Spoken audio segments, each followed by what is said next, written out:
Hello everyone. So కెనడాలో అయితే spring start అయిపోయింది. సో ఐస్ అంతా కరిగిపోయి ఇలా ప్లాంట్స్ అంతా చాలా డ్రైగా ఉన్నాయి. So roads are very clear now. And మేమైతే నా బర్త్డే అని చెప్పేసి టెంపుల్కి వెళ్ళేటప్పుడు ఈ వీడియో తీశాను. సో చెట్ల పైన ఒక్క ఆకు కూడా లేకుండా, రోడ్డు పైన ఒక్క స్నో స్నో ఆర్ ఐస్ కూడా లేకుండా చాలా క్లియర్గా ఉంది. బట్ స్టిల్ స్ప్రింగ్ టైం కాబట్టి వర్షాకాలం కొంచెం వర్షం స్టార్ట్ అయిపోయింది already. You can see the clouds over there. And ఇది వచ్చేసి మా ఏరియా నుంచి ఆల్మోస్ట్ ఒక హాఫ్ అన్ అవర్ టైం పడుతుంది ఈ టెంపుల్కి వెళ్ళడానికి. But it's very very beautiful over there.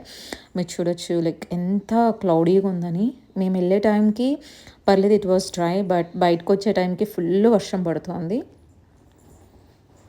Yeah, so you can see. నాకు లోపల ఫొటోస్ తీయడానికి అలవ్ లేదు ఇక్కడ.